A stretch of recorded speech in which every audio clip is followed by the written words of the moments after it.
ઝાલા સાહેબ જેમનો ઉચ્ચ વિચાર સાથે આજે મંડળીના 32મું વર્ષ રનિંગ છે એ આપણા માટે ખુશીના સમાચાર છે। આ એક વિચારધારા એવી વિચારધારા છે કે જે નાનાથી નાના વ્યક્તિને મદદરૂપ થઈ શકે, નાનાથી નાના વ્યક્તિ અહીંયા બચત કરી શકે, વિશ્વાસથી બચત કરી શકે, એ પ્લેટફોર્મ નવનીતભાઈ ઝાલા સાહેબે અહીંયા સુધી આપેલું છે। એમના માટે નવનીતભાઈ ઝાલા માટે એકવાર દિલથી તાળી થઈ જાય। કારણ કે જો એ વિચાર એમની મગજમાં ના આવ્યો હોત તો કદાચ આજે તમે હો ને હું અહીંયા સુધી ના પહોંચેલા હોત।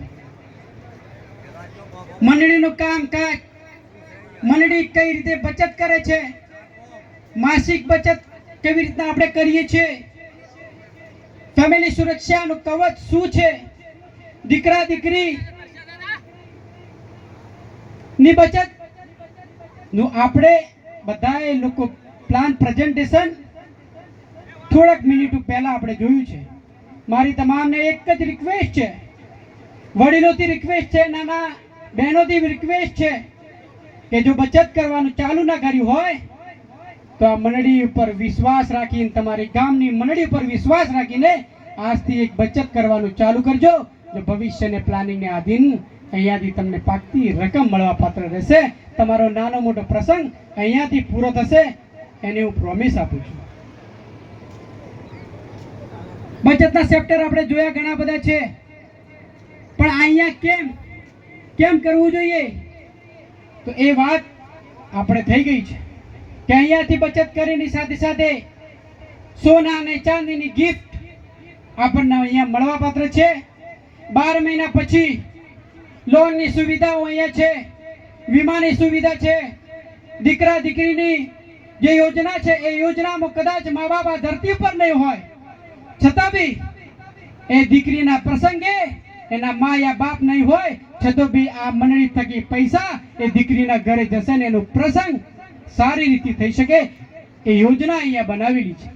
વધારે સમય ન લેતા અહીંયા બહારથી પધારેલ મહેમાનોનો હું દિલથી અયુબ દિવાન ડીસાથી, ડીસા બ્રાન્ચ મેનેજર વતી હું દિલથી આભાર વ્યક્ત કરું છું કે પોતાનો સમયને માર્ચ એન્ડિંગ હોવા છતાં, માર્ચના છેલ્લા દિવસો હોવા છતાં એમને જે સમયનું બલિદાન આપ્યું છે એ સમયને બલિદાનને માન રાખીને હું અયુબ દિવાન હરેક અહીંયા આવેલા સાહેબોનું હું હૃદયપૂર્વક સ્વાગત કરું છું।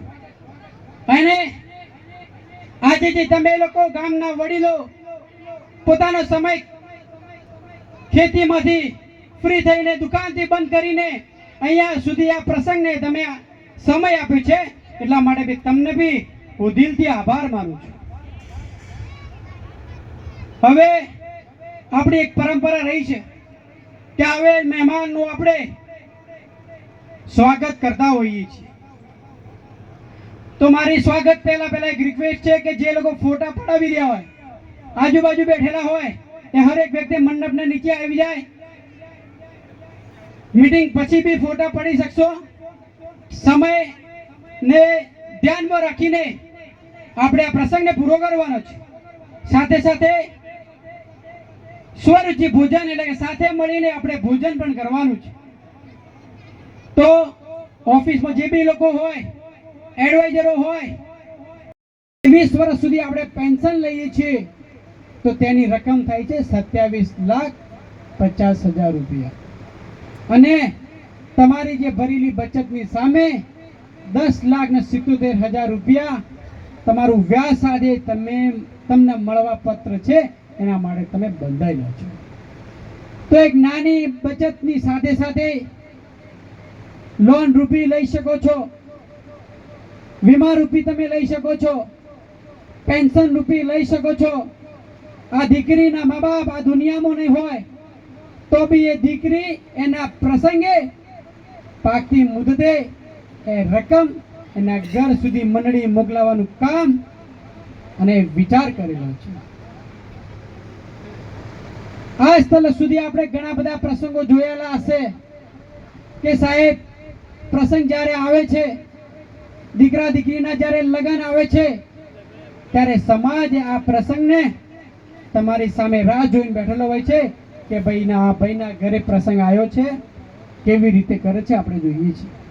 એ પ્રસંગ માટે પૈસા હોય કે ના હોય, તમારી પાસે દાગીના હોય કે ના હોય, જમીન હોય કે ના હોય, તમે બચત કરેલી હશે કે નહીં હોય, બેંક બેલેન્સ હશે કે નહીં હોય, એ સમાજ જોતું નથી. સમાજ તો બસ એક જ વસ્તુ કરે છે કે ફલાણાના પ્રસંગમાં 10 લાખ રૂપિયા અને પ્રસંગમાં વાપરેલો છે, આપણે બી પ્રસંગ કરવો પડે છે. એ બાપ તકલીફમાં હોય છે, એ બાપને જ વેદના ખબર હોય છે કે ભાઈ 10 લાખ રૂપિયાના પ્રસંગ કેવી રીતે કરો.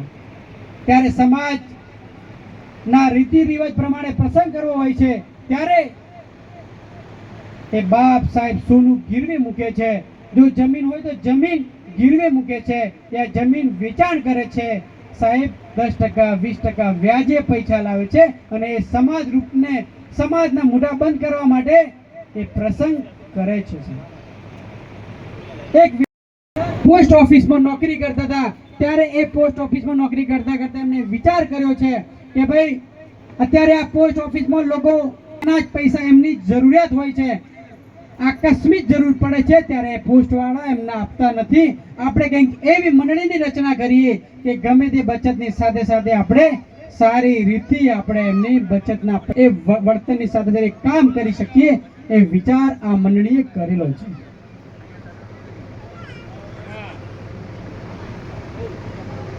ફેમિલી સુરક્ષા.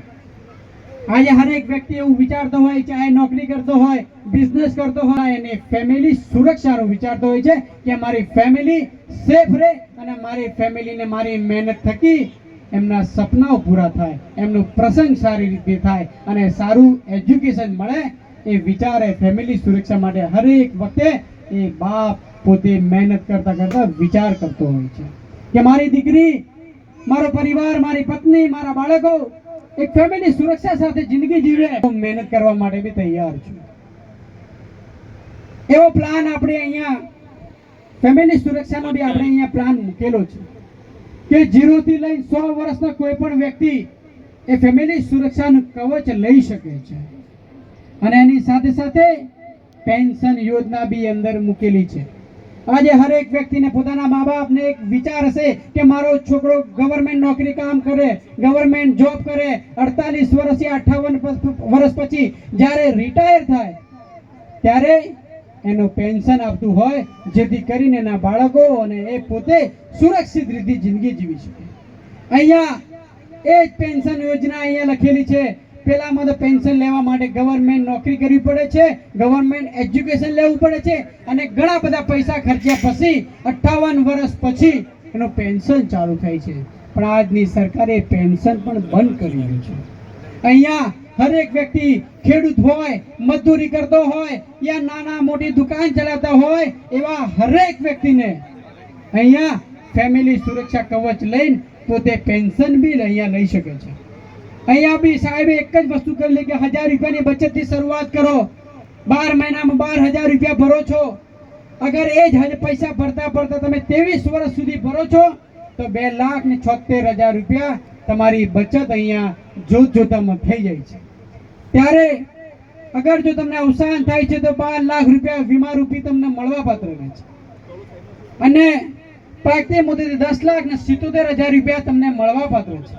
પણ કોઈ વ્યક્તિ એવું કે સાહેબ મારે 10,77,000 અત્યારે જરૂર નથી, મારે નથી લેવા, મારે તો પેન્શન લેવું છે, તો એ વ્યક્તિનું પેન્શન હર મહિને 10,000 રૂપિયા મંડળી તમને પેન્શન આપવા માટે બંધાયેલી છે.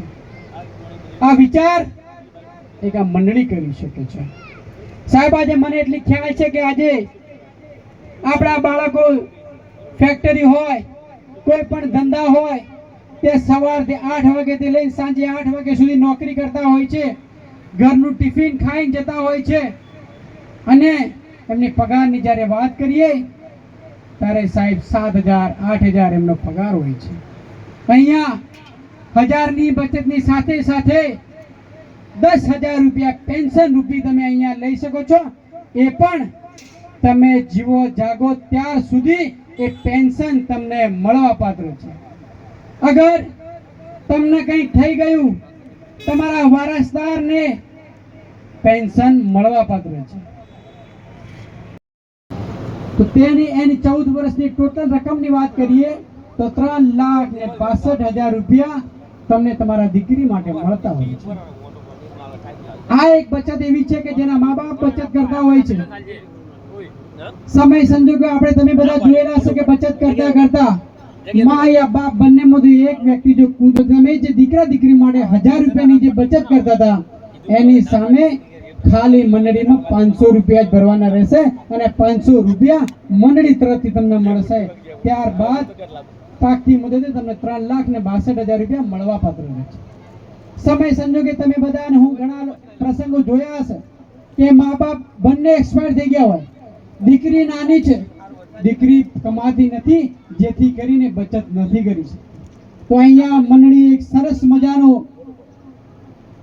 રૂડો અને સારો વિચાર એને કરેલો છે કે અગર મા યા બાપ બંનેમાંથી એક વ્યક્તિ એક્સપાયર થઈ જાય છે તો 500,000 ની જગ્યાએ 500 રૂપિયા બચત કરવાની હોય છે. અગર બંને મા બાપ બંને એક્સપાયર થઈ જાય છે તો એ દિવસથી દીકરીને 1 રૂપિયો ભરવાની જરૂર નથી અને એની પાકતી મુદતે 3,62,000 રૂપિયા 14 વર્ષે મળવા પાત્ર છે. અગર એ જ પ્રસંગ જો તમે 24 વર્ષની અંદર બચત કરેલી હશે તો 9 લાખ રૂપિયા અને 31,000 રૂપિયા તમને મળવા પાત્ર રહેશે. યાની કે આપણે આ મા બાપ જો આ દીકરી માટે બચત કરેલી શરૂઆત કરેલી હશે અને મા બાપ નહીં હોય તો પણ એ દીકરીને એના 31,000 રૂપિયા મળવા પાત્ર છે. એ વિચાર આ મંડળી કરેલી છે. કારણ કે દીકરીના જ્યારે મા બાપ હોય છે ત્યારે દીકરીને યા દીકરાને કોઈ ટેન્શન નથી હોતું. પણ સાહેબ જો આવી જગ્યાએ કઈ બચત કરેલી હશે અને મા બાપ જો કુદરતી મૃત્યુ પામેલા હશે તો એ દીકરીને એના પ્રસંગ માટે કોઈની સામે હાથ લોબક ફેલાવવાની જરૂર નહીં પડે. આ વિચાર આ મંડળી કરેલું છે. મંડળીનો એક વિચાર